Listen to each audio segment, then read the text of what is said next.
three of our divisions have worked together with the University of Edinburgh to develop a new chemical analysis software. They're using random spectral decomposition techniques so that they can accurately pinpoint chemical substances that have been used for analysis work and things like that. So, like I say, that's three departments working with one university to support that.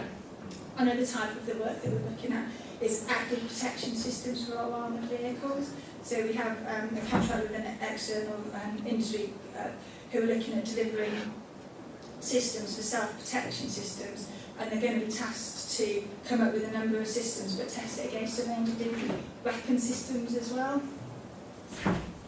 So, and also, whilst we're talking about the platforms, the tanks, the way the tank area has moved on, we're looking at how we can make the use of stealth technology, so actually make the vehicles harder to locate, and so if they're harder to locate, you can't destroy them and things like that.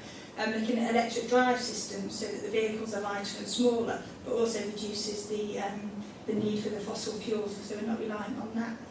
So, and also again looking at the protection of the tanks and things like that. So that's just an example of some of the type of work that we do at Dstl.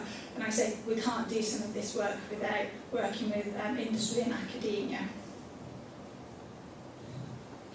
If anyone wants some more information about the types of work, if they come and see us, we can give them a bit more information about that. So that's trying to entice you to want to come and work with us, and I hope that you do want to come and work with us. So how do you actually manage that? So Dstl is quite aware that in the past we've been quite a cumbersome organisation to work with. We have too many processes, and it's difficult to understand how the best way of doing that. So we've spent a lot of time looking at actually how to engage with industry and academia in the right way, how to remove some of those barriers so that it's not too costly for you when you're bidding into Dstl for work. And also how to speed it up, because we know sometimes it takes an awful long time from when people tell us about their bids to us giving them an answer. So it's about making it work faster and smoother so that everyone benefits. So there are a number of ways of working with Dstl. We've got a number of commercial routes that you can use to work with us, and we also have a couple of exploitation routes as well.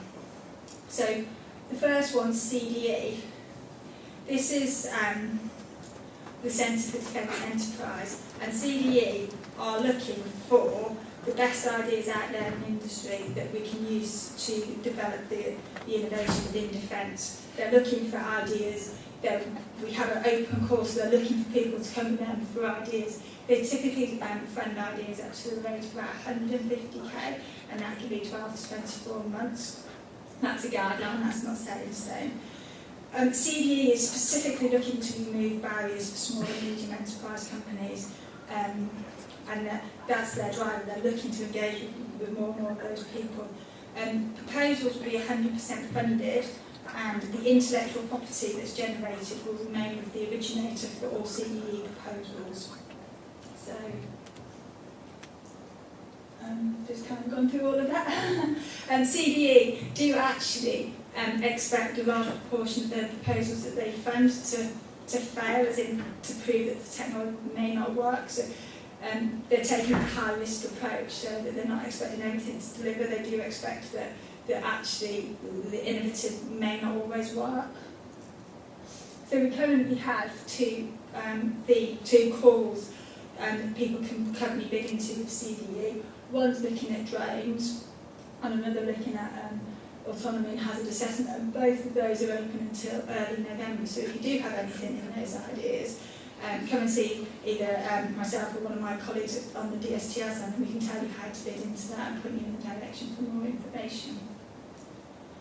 So something relatively new to Dstl is something called R-Cloud. I think it's been out for about 12 months or so.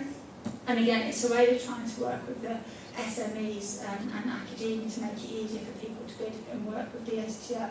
So it's a framework that we've set up, and it's set up against each of our 9 key capabilities.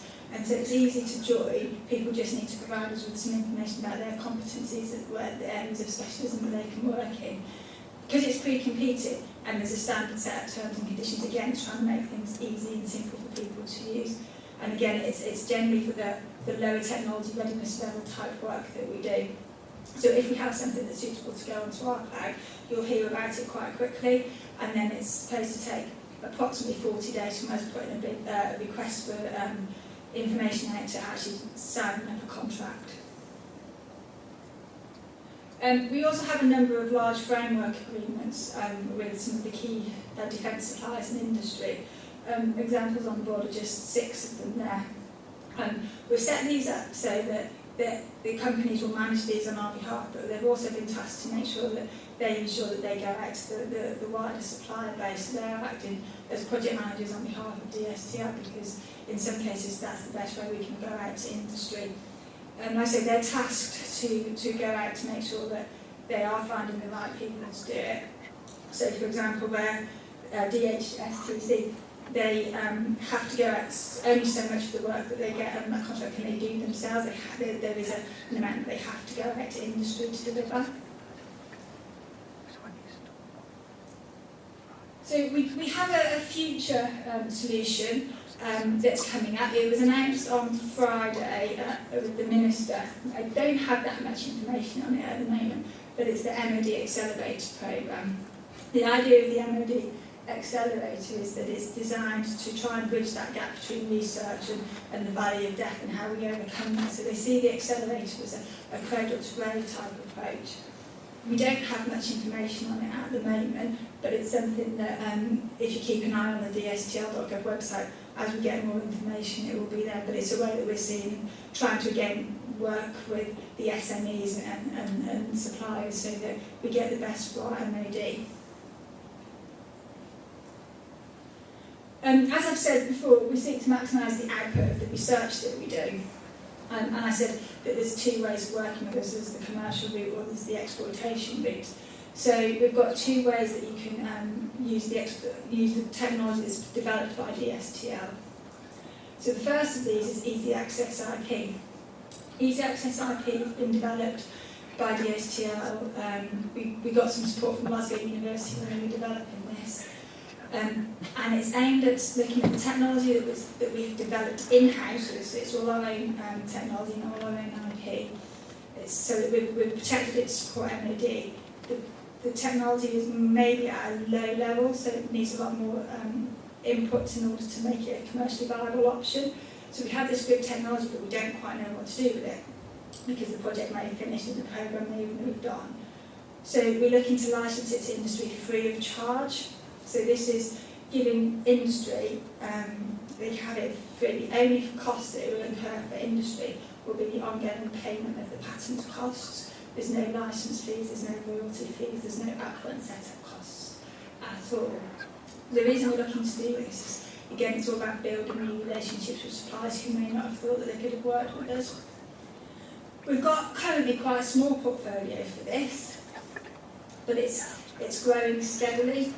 So when we launched it, we didn't want to launch it with everything, and then it kind of just died a death because there was no new stuff to put onto it. So we're slowly increasing it, and we're getting more and more awareness of it out there. Like I say, it's quite a new concept, and when you say it to people, they go, for free? Why would you want to give it away for free?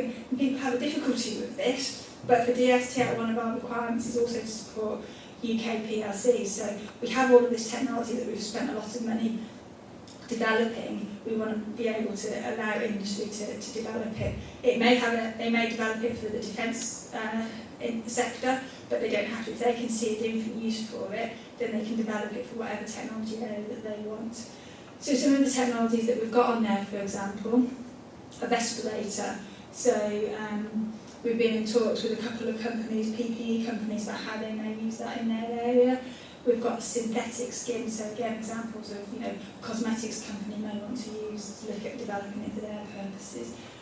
Animal training aids, so a project that we did for the Home Office about how to make sure there was consistency when we're training dogs. There is no consistent training programme, so we developed that for MOD, and we think that if we could have a consistent programme across the UK, that would help. So it's about getting that technology out there so that people can use to benefit as they see. And then our second way of commercialising technology is through our commercial company Plowshare. So they're 100% owned by Dstl. they look to license our more commercially viable technology. So there are license fees, there are royalty payments associated with Ploughshare. One of the examples of the technology that Ploughshare have licensed and is developed, Dstl had a programme where we were looking at using coating clothing to protect the soldier against chemical attack. The process that they used a plasma way of coating the material. Ploughshare saw that there was lots of different ways that they could use this technology, and then they had a spin-out company called P2I. The company took the technology and developed it so that they could waterproof mobile phones, so when you drop your phone in the sink, you take it out and it still works. That was developed by Dstl for a completely different purpose, protecting the soldier on their clothing, and it has lots of different uses. So that's just one example of how Ploughshare take the technology, and it's there for everybody to be able to license. As I said, the difference between Easy IP and Ploughshare is that one, you get it for free, and the other you have to pay for, but that's because there's the difference in how mature the technology is. So as I said at the beginning, Dstl is there to support the science and technology for UK industry. We do lots of that people don't realise that we do. So for example, we supported the Olympics in 2012.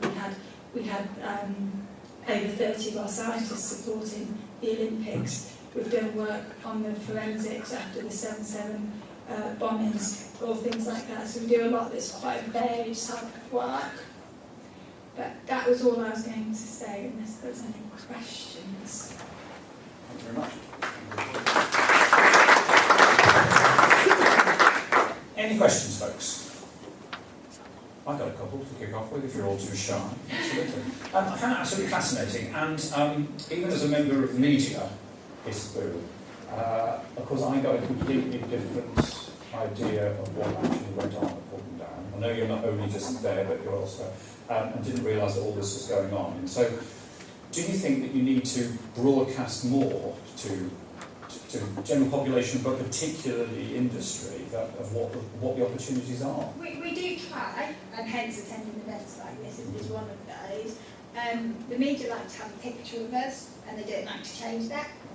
But we've spent a lot of time, like I say, we do supplier events, try and engage with people and explain. So it is something that we're aware of, and we do put a lot of effort into changing that negative image. And it's one of those things we're always getting to fight against, especially with headquarters being at Portland, where it's known for lots of reasons, the chemical reasons and stuff. And I say all of the negative press with some of the work that we have to do to protect our armed forces. But like I say, speaking to a lot of people today, I didn't realise how easy it is to actually work and how many opportunities there are. So it's something we are trying to. And talking about that, the opportunities of working with you, and you gave the two examples that are there, I'm presuming, I could be completely wrong about this, of course, but there would be quite a lot of security checks of any company that wanted to work with you.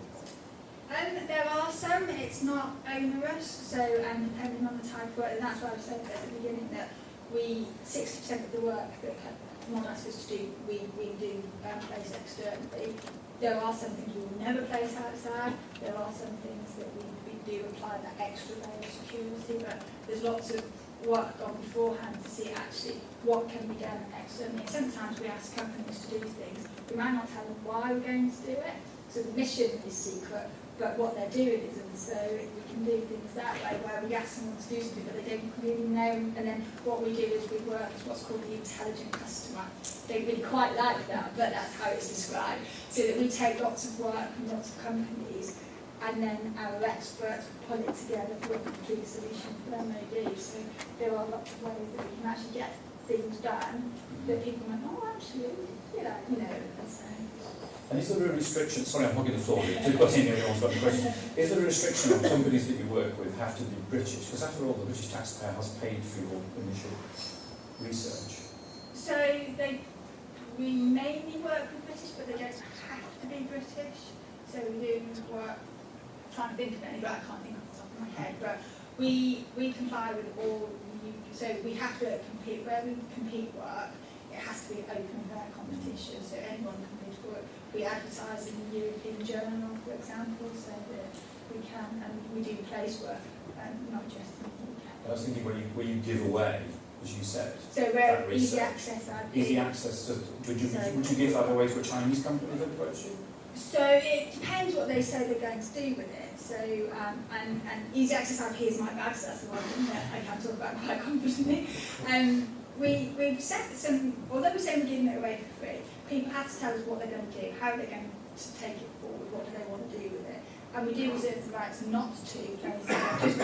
We can say, actually, we have a few concerns about you, so we will carry out some in-house checks. So it's just because someone approaches, we don't then just go, yes, we will look at it and we will consider it and we'll apply a layer of what do we think and how they're going to use it. We do ask for a plan of what they're going to develop